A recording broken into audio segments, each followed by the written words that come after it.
दोस्तों, हम शुरुआत करते हैं एक नई एनीमे की जिसका नाम है पर्गेटरी वॉकर, यानी नर्क में चलने वाला। तो इसकी कहानी सुनिए। एक गाड़ी एक घर के आगे रुकती है। उस गाड़ी में से एक लड़की और उसके अंकल उतरते हैं। दोनों उस घर के अंदर जाते हैं। घर के अंदर एक लड़का मेज़ पर बैठकर खाना खा रहा होता है। वो लड़की उस लड़के से पूछती है, क्या आप लियान हैं? तो वो लड़का हाँ बोलता है। वो लड़की अपना नाम जिंग बताती है। वो बताती है कि ली होंगशेंग उसके दादा हैं। दीवार पर एक तस्वीर लगी होती है। उस तस्वीर में लियान और ली होंगशेंग खड़े होते हैं। उसको देखकर जिंग बोलती है, उसके दादा लियान की बहुत तारीफ करते थे। वो लड़की लियान को उसका अपना भाई बोलती है। लियान उस लड़की को बैठने को कहता है। लियान जिंग से उसके दादाजी के बारे में पूछता है।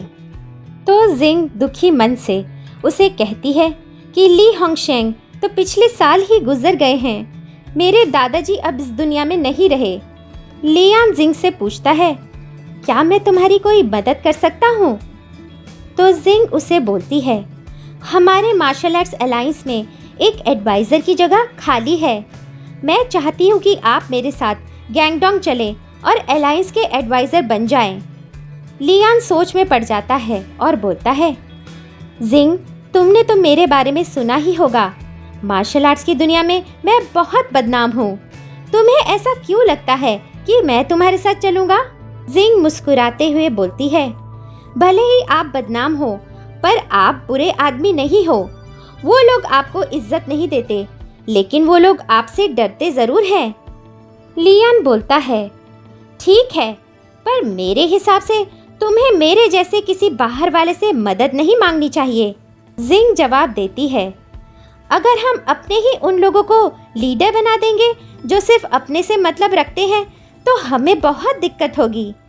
लियान उसे बोलता है, तुम्हारे दादा ने जो अलायंस खड़ी करी थी वो बहुत ताकतवर थी। उसके लोगों की खास बात ये थी कि वो हवा से भी तेज मूव करते थे। लेकिन तुम्हें देख के लगता तो नहीं कि तुम्हें मार्शल आर्ट्स आती है। तुम्हारे दादाजी की क्लैन का अब कोई फ्यूचर नहीं है। ये सुन के जिंग का अंकल गुस्सा हो जाता है। जिंग उसे रोकती है और बोलती है, मैं बचपन से ही कमज़ोर थी और ट्रेनिंग बहुत मुश्किल होती है, तो बस मैं कुछ ही टेक्निक्स की प्रैक्टिस करती हूँ। अलायंस मेरे दादाजी की मेहनत का फल है और मैं अपने दादाजी की अलायंस चलाने में 16 साल की उम्र से मदद कर रही हूँ, और इस अलायंस को ऐसे बिखरते हुए मैं देख नहीं सकती। जिंग आगे बोलती है, मेरे दादाजी होंगशेंग आपके बारे में अक्सर कहा करते थे, एक मार्शल आर्टिस्ट को पहले अपने अंदर की दुष्टता को ख़त्म करना होता है, और मैंने बस एक लियान को ही देखा है जिसने अपने अंदर की दुष्टता को पूरी तरह से काबू करके रखा है। ये बोलकर जिंग वहाँ से जाने लगती है। तभी लियान उसे बताता है, मेरा मना करने का मन नहीं कर रहा है, लेकिन मुझे ल्यूकेमिया है और मैं ज़्यादा दिन जिंदा नहीं रहने वाला। ये सुनकर जिंग और उसके अंकल वहाँ से चले जाते हैं। शाम में लियान ऐसे ही बैठा होता है तो उसके दरवाजे पर जिंग का अंकल आ जाता है और वो बोलता है, तूने हमारे अलायंस की बेइज्जती करी है। मैं तुझे दिखाता हूँ कि हम में कितना दम है। और फिर वो लियान पर हमला कर देता है। दोनों की लड़ाई शुरू हो जाती है। लड़ते लड़ते अंकल एक भयानक रूप ले लेता है और फिर लियान उसको एक किक मारता है और वो गायब हो जाता है। लियान को लगता है कि वो एक सपना देख रहा है। अचानक हर तरफ लाल रोशनी फैल जाती है। तभी वहाँ एक छोटी हाइट का आदमी आ जाता है। वो लियान से बोलता है, तुम तो बहुत अच्छा लड़ते हो। लियान उस आदमी से जिंग के बारे में पूछता है तो वो आदमी बोलता है, मेरा उस लड़की से कुछ लेना देना नहीं है। वो छोटा मोटा सा आदमी अपना नाम वोंग यांग बताता है। फिर वो लियान से बोलता है, तुम मुझे तपीर भाई भी बुला सकते हो। वो आदमी आगे लियान से बोलता है, मैं तुम्हारी जान बचा सकता हूँ। लियान उससे पूछता है, अपनी जान बचाने के लिए मुझे क्या करना पड़ेगा? तो तपीर भाई बोलता है, ऐसा एक रास्ता है जहाँ एक बार चल दिया तो वापस नहीं जाया जा सकता। लियान बोलता है, मौत का इंतज़ार करने से तो अच्छा है कि मैं मान जाऊं। तभी लियान के पीछे से एक पोर्टल खुल जाता है और तपीर लियान को उसमें धक्का दे देता है। लियान उस पोर्टल में गिरकर एक अलग ही दुनिया में चला जाता है और वहाँ उसके सामने एक पीले रंग का साइन आता है जो बोलता है, यानफू इंसिडेंट एक्टिव हो गया है।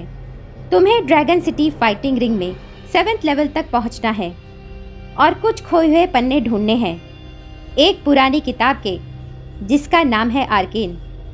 उस किताब की मदद से तुम्हें गुहू बर्ड को जगाना है। वो लियान को वॉकर कह के बुलाता है और बोलता है, वॉकर, तुम्हारी टाइम लिमिट है 20 साल। पलक झपकते ही लियान खुद को एक बॉक्सिंग रिंग में एक फाइटर के सामने पाता है। वो फाइटर उसे पहले बहुत बुरी तरह से पीटता है, लेकिन बाद में लियान ध्यान से लड़ता है और फिर उस फाइटर को बुरी तरह से मारकर रिंग की रस्सी पर लटका देता है। उसका मैच बहुत से लोग देख रहे होते हैं। उनमें से 2 बड़े बॉस लीडर होते हैं। जो फाइटर हारा होता है वो उनमें से एक का होता है। जिसका फाइटर हारा होता है वो इस वक्त बहुत खुन्नस में होता है। दूसरी बॉस लीडर एक लड़की होती है। वो अपने असिस्टेंट को बोलती है, इस नए फाइटर को बोनस दे दो, और वहां से चली जाती है। लियान के सामने फिर से वो पीला साइन आ जाता है और उसे बोलता है, वॉकर, तुम इस वक्त अर्थ के 1 ईयर और फ्रूट 259 में हो। लियान उससे पूछता है, तुम कौन हो और ये फ्रूट क्या होता है? वो साइन उसे बताता है, मैं यानफू पेड़ का एक मैसेंजर हूँ। मैं तुम्हें सब इन्फॉर्मेशन देने के लिए हूँ। फ्रूट 259 समझ लो, लाखों दुनिया में से एक है। तुम्हें अगर अपनी दुनिया में जाना है तो अपना मिशन पूरा करना होगा। लियान को याद आता है कि उसे 7th लेवल तक पहुंचना है और एक किताब के पन्ने ढूंढकर गुहू बर्ड को जगाना है। उसे रियलाइज होता है कि वो किसी और ही दुनिया में है और अगर वो दिया गया काम टाइम पर कर देगा तो ही वो अपनी दुनिया में वापस लौट पाएगा। फिर लियान को एक सपना दिखाई देता है जिसमें एक पक्षी चेन से बंधा होता है। फिर उसके सामने पीले रंग का बहुत बड़ा स्क्रीन आ जाता है जिसमें एक सर्कल में तपीर उसे दिखाई देता है। वो उसे एक गिफ्ट देता है, एक ब्लड सेल रीजनरेशन बूस्ट। वो एनर्जी के लिए होता है। लियान उस बूस्ट को ले लेता है। तभी लियान के सामने बहुत सारी गाड़ियां रुकती है। उसमें से एक गैंगस्टर बॉस निकलता है जो उसकी फाइट के दौरान क्लब में ही था, जिसका फाइटर उससे हार गया था। उसका नाम मिस्टर ली है। वो लियान से लिंचेन क्लब ज्वाइन करने के लिए पूछता है। वो उसे बहुत सारे पैसे देने का भी वादा करता है, पर लियान इस बात को मना कर देता है। तभी वहाँ एक आदमी आ जाता है जो उसे लड़ने के लिए चैलेंज करता है। वो दोनों लड़ाई करते हैं। दोनों की टक्कर की लड़ाई होती है। तभी वहाँ एक लाल बाल वाला आदमी आ जाता है और कहता है, ये तो नया है, पर तुम लोगों को तो पता है कि ये फाइटिंग रिंग नहीं है। फिर उनकी लड़ाई रुक जाती है। लोग उसे देखकर सहम जाते हैं और बोलते हैं, क्रिम्सन किंग यहाँ क्यों आए हैं? फिर वो लाल बालों वाला क्रिम्सन किंग लियान को 30,000 येन देकर बोलता है, तुम अपनी फाइट का इनाम लिए बिना ही जा रहे थे। अचानक वक्त रुक जाता है।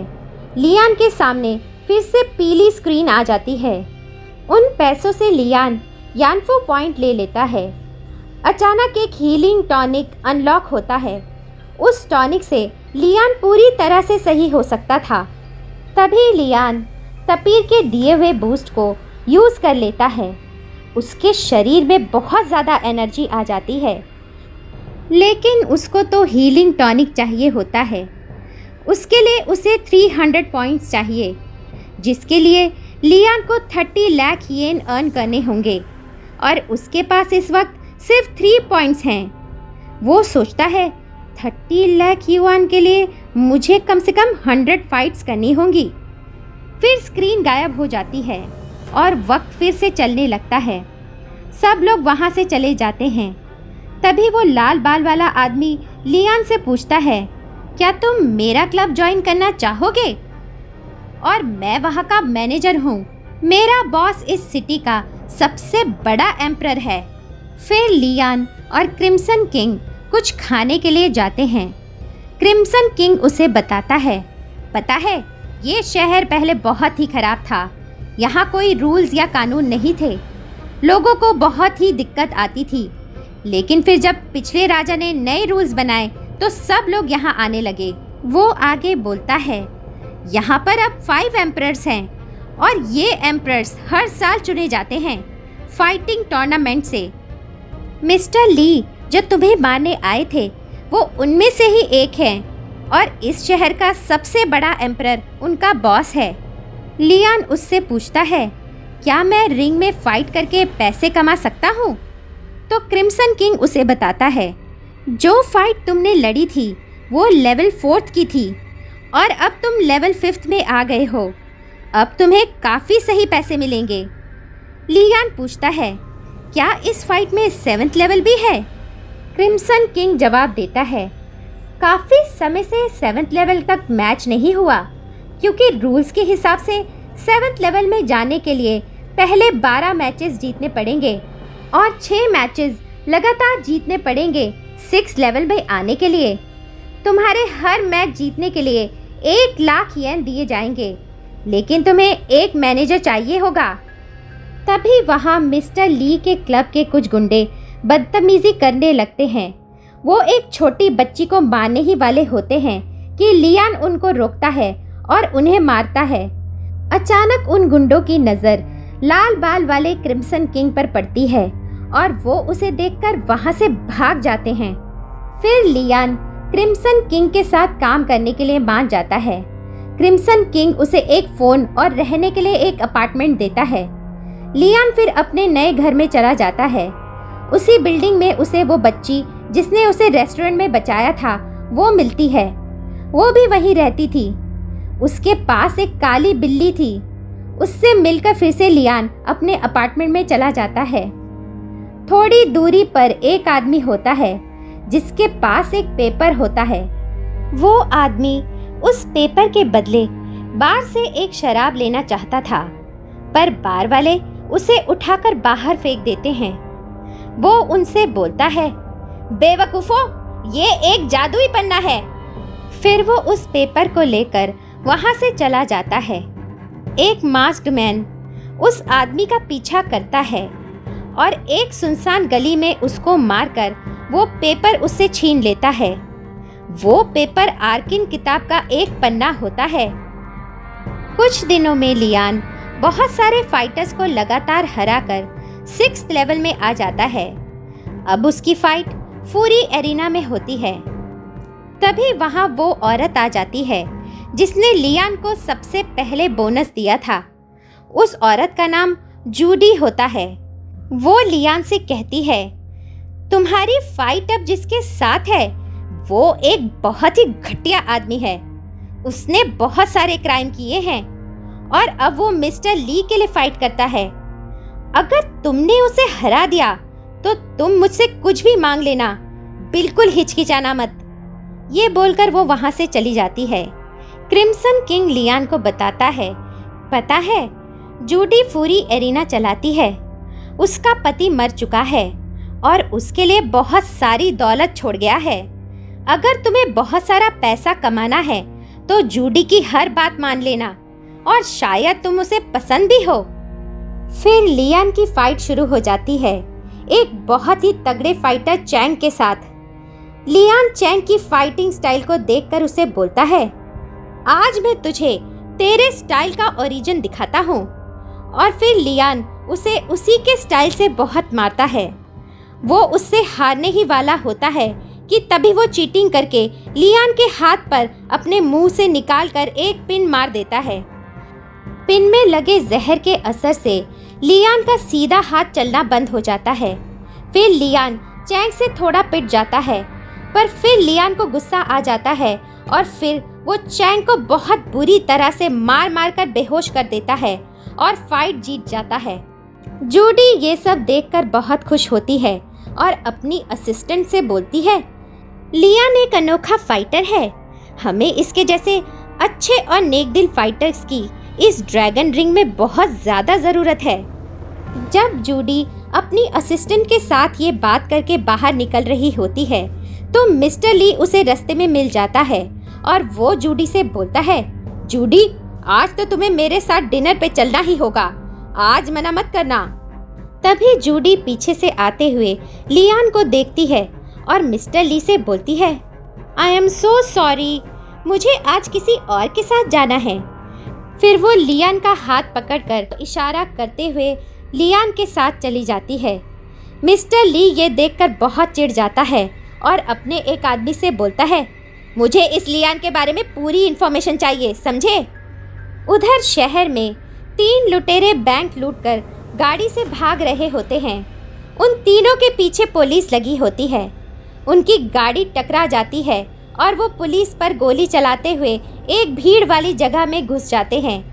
उनमें से एक को गोली लग जाती है, लेकिन पुलिस वहां नहीं जाती क्योंकि वहां लोग बहुत होते हैं और वो तीनों लियान की बिल्डिंग में घुस जाते हैं। इधर लियान और जूडी की कार से खाना खाने जा रहे होते हैं। जूडी लियान से पूछती है, तुम्हें क्या खाना खाना है?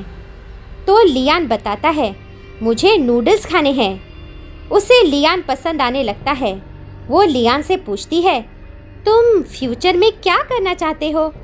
तो लियान कहता है, मुझे फाइट करके और पैसा कमाना है। तो जूडी उसे 20 लाख का एक चेक दे देती है और लियान को उसके घर छोड़कर बोलती है, मुझे नूडल्स नहीं खाने, फिर मिलते हैं। और फिर वो वहाँ से चली जाती है। जूडी के दिए हुए पैसों से लियान को 20 यानफू पॉइंट्स मिल जाते हैं और अब उसके पास 48 पॉइंट्स हो जाते हैं। उधर लियान की बिल्डिंग में वही छोटी सी बच्ची अपनी बॉल के साथ खेल रही होती है। तभी वहाँ एक मास्क वाला लुटेरा आ जाता है। वो उसकी बॉल ले लेता है और लियान भी वहाँ आ जाता है। वो बच्ची की बॉल उसे देकर अंदर जाने के लिए बोलता है। वो लुटेरा लियान से पूछता है, यहाँ कोई डॉक्टर है क्या? इससे पहले कि लियान कोई जवाब दे, उसे क्रिम्सन किंग का फ़ोन आ जाता है। क्रिम्सन किंग लियान को वहाँ से भागने के लिए बोलता है, पर इतने में ही लुटेरा लियान के सर पर गन पॉइंट कर देता है और फिर गोली चल जाती है। प्यारे दोस्तों, परगेटरी वॉकर का पहला भाग यही ख़त्म होता है। जल्द ही इस एनीमे का अगला भाग पेश करूंगी। आपसे रिक्वेस्ट है कि हमारे वीडियोस को लाइक, शेयर और कमेंट करें और चैनल को सब्सक्राइब करना ना भूलें। फिर मिलेंगे। आपका दिन शुभ हो। धन्यवाद।